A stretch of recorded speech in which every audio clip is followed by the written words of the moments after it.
अगर आपके भी जमीन संपत्ति पर कोई कब्जा कर लिया है तो अवैध कब्जा हटाने के लिए अब नया कानून में क्या प्रावधान है ये आप जरूर जान लीजिए। यानी नया कानून जो है इसमें अवैध कब्जा करने वाले यानी जबरन कब्जा करने वाले को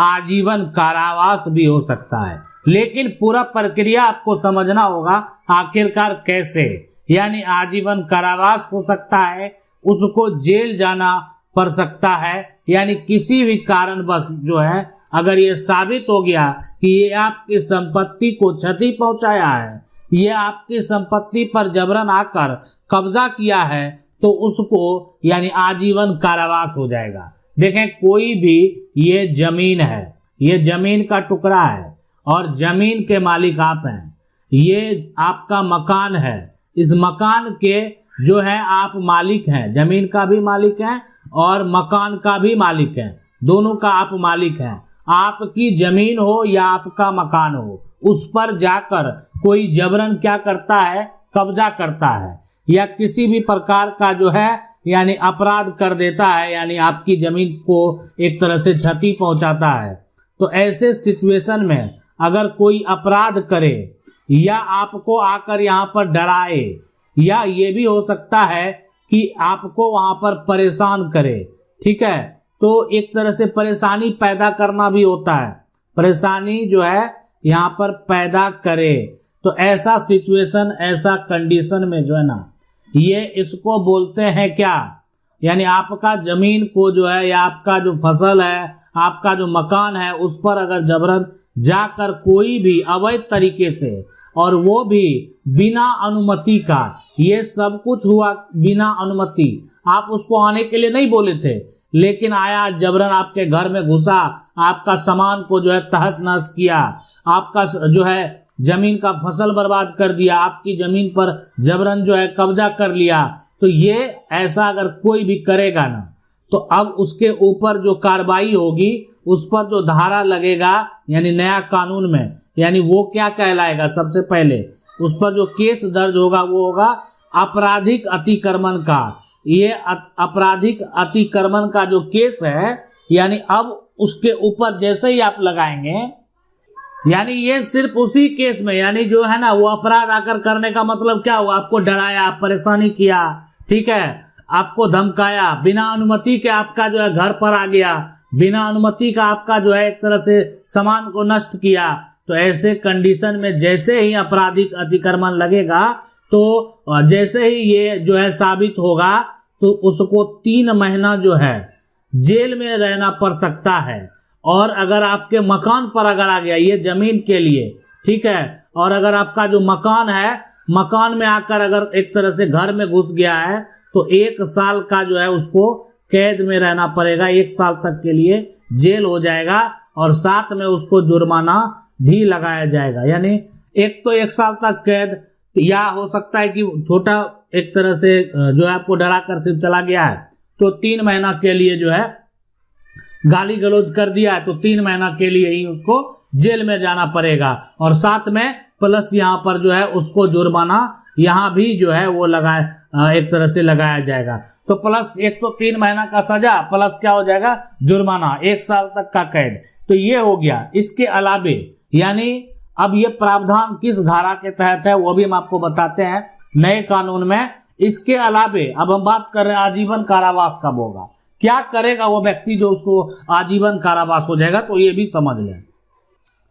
अभी वर्तमान में जो है यानी नया कानून है, और नया कानून में यहाँ पर अगर बात करें तो ये है यहाँ पर भारतीय जो है भारतीय न्याय संहिता, ये यहाँ पर कानून है। अब यानी बीएनएस, अब बीएनएस की अगर धारा की बात करें तो बीएनएस की धारा जो है वो 339, 300 यहाँ पर जो है ये 29 है, और जो धारा है यानी वो है 331(8). अब ये दोनों धारा के बारे में बताएंगे। तो ये जो 339 है धारा, ये धारा 329 है ना, तो ये है आपराधिक अतिक्रमण का धारा। यानी अगर आप किसी के ऊपर जो है आपराधिक यहाँ पर जो है अतिक्रमण लगाएंगे तो उसको 1 साल तक का सजा हो जाएगा अगर आपके घर में आकर वो आपको डराए धमकाए ऐसे सिचुएशन में। लेकिन अब है या 1 साल तक का सजा होगा, 3 महीनों तक का सजा होगा, जैसा उसका अपराध होगा उस हिसाब से सजा होगा। आपकी जो संपत्ति पर अगर जबरन कोई आता है, तो जबरन आता है, आपके जमीन पर कब्जा करता है और आपके मकान पर जो है कब्जा करता है, आपके घर में घुसता है, तो ये जो धारा है यानी 300 यहाँ पर 31 जो 8 है, तो इसमें क्या होता है कि अगर कोई आपका जो घर में आया है ना, यानी घर में एक तरह से जो आया वो चोरी छुपे आया है, ठीक है, चोरी छुपे यहाँ पर प्रवेश किया घर में, एक तरह से कह सकते हैं। दूसरा इसको बोलते हैं ऐसे कानूनी भाषा में जो है सेंधमारी करना, जैसे घर में पूरा जो है ना आकर घर को तहस नहस कर दिया, लूट लिया घर को। तो घर में आया कैसे, चोरी छिपे, और घर में क्या कर दिया, वो जबरदस्ती लूटपाट किया घर में, और साथ में जो है किसी को जान से मारने, है ना, किसी को जान मारने या उसको जो है यहाँ पर गंभीर चोट जो है पहुंचाने की कोशिश करता है, ठीक है। भले ही जो है एक जो है चोट एक ने नहीं पहुंचाई, जो भी है, बहुत सारे लोग थे, एक ने कुछ नहीं किया, कुछ भी हो सकता है। तो ऐसे सिचुएशन में जो है अगर उसके ऊपर धारा 331(8) लग गया ना, तो अब वो नहीं बच सकता है। आपके घर में अगर घुस गया और आपके साथ आपके घर को लूट लिया, आपकी संपत्ति को तहस नहस कर दिया, तो अब ऐसा अगर एक तरह किसी को जान से मारने की कोशिश किया, पीट दिया पूरा एकदम जो है, अब वो हॉस्पिटल में भर्ती है, या किसी को मार ही दिया, तो अब वैसे सिचुएशन में आजीवन कारावास उसको होगा, या ये भी हो सकता है 10 साल यहाँ पर तक की सजा, है ना, तक की सजा, और साथ में जो है इसको जुर्माना भी लगाया जा सकता है। तो ये यहाँ पर वैसा सिचुएशन है, वैसा कंडीशन है जब आपके घर को पूरा बर्बाद कर दे। अब ये नया कानून यानी जो भी है वो बीएनएस के तहत है। अब बात करेंगे कि अगर ये पहले जो पुराना कानून है, क्या आईपीसी में भी ये धाराएं हैं, तो बिल्कुल है। और आईपीसी का कौन सा धारा जो है बीएनएस में ये हुआ, ये भी हम आपको बता देते हैं। पुराना जो कानून है, पुराना कानून अगर यहाँ पर आईपीसी की बात करें तो आईपीसी की जो धारा है यहाँ पर धारा 441, धारा 442, धारा 447, धारा 448, ये सभी धाराएं जो है अभी वर्तमान यानी बीएनएस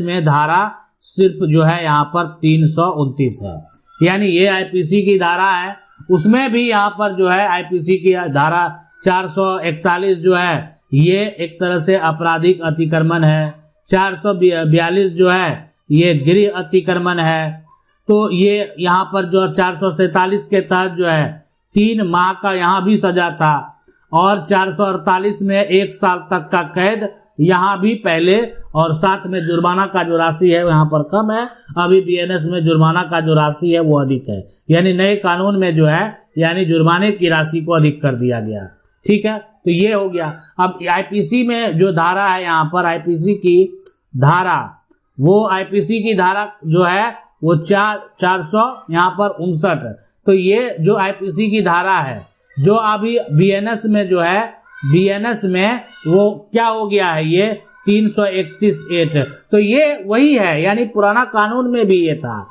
लेकिन ये तभी संभव है जब आप क्या करेंगे, उस व्यक्ति के ऊपर आपराधिक मुकदमा दर्ज कराएंगे जो आपकी घर में घुसा है। यहाँ पर घर में घुसा, आपका जो सामान है वो लूट लिया, सामान यहाँ पर जो है लूट लिया, घर को तहस नहस किया, मारपीट करने का जो है यहाँ पर मारपीट किया, ये सारा साक्ष्य आपके पास होना चाहिए। और आपके घर में जो है चोरी छिपे वो प्रवेश करता है, घर में ये कह सकते सेंधमारी करता है, और साथ में मारपीट करके गंभीर चोट पहुंचाता है। तो ऐसा आप किसी का घर में जाएंगे या घर को लूट लेंगे, घर को तहस नहस कर देंगे, तो ऐसे सिचुएशन में अब जो है आजीवन कारावास होगा, 10 साल तक का सजा होगा। अब देखिए बात करेंगे जब इस तरह का मामला कोर्ट में जाता है ना, तो अब दोनों पक्ष के यहाँ पर वकील हैं, अब बात होता है साबित करने का। साक्ष्य बेहद जरूरी है, क्योंकि कोर्ट में जो देखें पेशी होती है ना, तो वहां पर आखिरकार क्या होता है कोर्ट में कि अब दोनों पक्ष के लोग हैं, तो ऐसे सिचुएशन में अब यहाँ दोनों पक्ष के वकील भी हैं। अब एक तरह से आप कह रहे नहीं ऐसा कुछ नहीं किया है, घर में गया था और लेकिन ऐसा कुछ भी नहीं हुआ है, ना घर वो सामान लूटा है, ना मारपीट किया है, ताकि सजा कम से कम हो सके। जो है घर में गया तब थोड़ा सा बदतमीजी किया, उसके लिए कम से कम सजा हो सके। लेकिन यहाँ पर आप अगर किसी को जो है ज्यादा से ज्यादा सजा दिलवाएंगे तो आपके पास साक्ष्य होना चाहिए कि आपको गंभीर चोट पहुंचा है, आपके साथ मारपीट किया है, यानी कोई ऐसा प्रूफ जो है, खास करके अभी के समय में जो है फोटो और वीडियो भी मान्य है। आप फोटो और वीडियो भी साक्ष्य के तौर पर प्रस्तुत कर सकते हैं, और यहाँ पर जो गवाह है वो तो मायने रखता ही है, लेकिन आप और भी प्रूफ देंगे। इसलिए देखें गवाह के केस में क्या होता है, आपके पक्ष के भी लोग गवाह दे रहे हैं, उनके पक्ष के भी गवाह आ जाते हैं कि नहीं ऐसा कुछ नहीं था, ये तो सीधा साधा व्यक्ति है। तो ये जो कंडीशन है, या ऐसा कुछ नहीं किया गया था, आपसे बदतमीजी करने का रीजन कुछ और था, बहुत तरह की बातें होती है। लेकिन जो साक्ष्य है, जो सबूत है, वो बेहद जरूरी है। अगर आपके पास साक्ष्य है, आपके पास प्रूफ है, तो आप वैसे व्यक्ति को जो है जेल पहुंचा सकते हैं, आजीवन कारावास दिलवा सकते हैं, यानी उसको 10 साल तक का सजा प्लस जुर्माना भी लगवा सकते हैं। ये है अगर आपकी संपत्ति को, आपकी प्रॉपर्टी को अगर कोई नष्ट करता है तो। आशा करते हैं वीडियो अच्छा लगा होगा। वीडियो को लाइक जरूर कर दें। चैनल को पहली बार देख रहे हैं, सब्सक्राइब करके जो बेल आइकन है उसको जरूर दबा लें। मिलते हैं अगले वीडियो में, तब तक के लिए जय हिंद।